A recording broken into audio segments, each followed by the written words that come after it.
Dans le livre de Deutéronome, je crois que c'est au chapitre 7, le peuple de Moïse est sur le point d'aller affronter les peuples de la terre promise.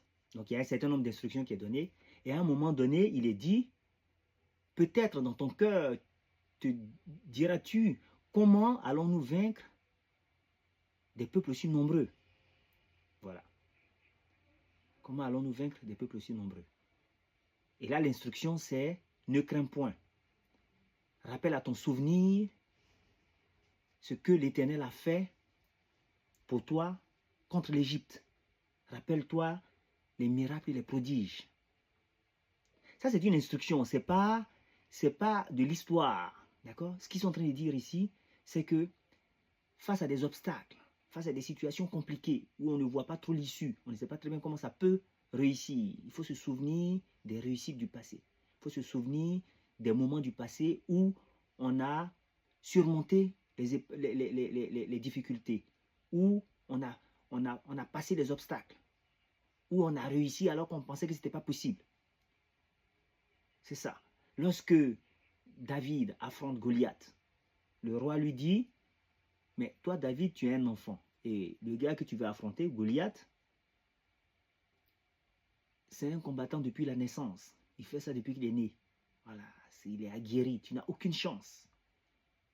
Mais là, David se rappelle à son souvenir les miracles et les prodiges du passé. Il dit, mais moi, quand je gardais les troupeaux de mon père, lorsqu'il y avait l'ours ou le lion qui attaquait, je tuais l'ours ou le lion. Voilà. Donc, Goliath, il va subir le même sort. Dans la vie de tous les jours, par exemple, si je suis dans une poule difficile au rugby, compliquée, où je pense que statistiquement on n'a aucune chance, je dois me souvenir de Bretigny, où nous avons joué à 4 contre 5, tout le tournoi, et nous avons gagné les matchs de poule, la demi-finale, la finale, à 4 contre 5. C'était tellement prodigieux, tellement miraculeux, que l'arbitre, à un moment donné, a commencé à compter le nombre de joueurs, a commencé à nous compter pour savoir si on n'était pas plus nombreux que l'adversaire. Alors que l'adversaire, ils étaient 5, nous on était 4.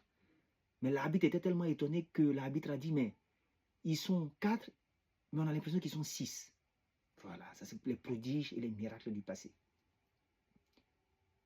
Quand j'étais en 6e et qu'il fallait trouver un autre logement, et que j'ai découvert que les boursiers avaient droit à l'internat, c'est comme ça que je suis allé à l'internat et que j'ai eu accès au déjeuner, au petit déjeuner, au dîner, inclus dans le fait que j'étais boursier, avec le logement et les salles de classe pour bosser. Il faut se souvenir de ce prodige et de ce miracle. Quand on était en galère, ici, et que les bourses d'études ne venaient pas, alors qu'on était en classe préparatoire, voilà, on a découvert les cours à domicile. Ça nous a fait rapporter beaucoup d'argent. On a été interrogateur en classe préparatoire. On a fait des alternances. C'est-à-dire qu'à chaque fois qu'une porte se fermait, une autre porte s'ouvrait. Et l'argent rentrait pour satisfaire les besoins. Alors que, en fait, si on y réfléchissait, la situation paraissait désespérée. Voilà. Il faut se souvenir les prodiges et les miracles du passé.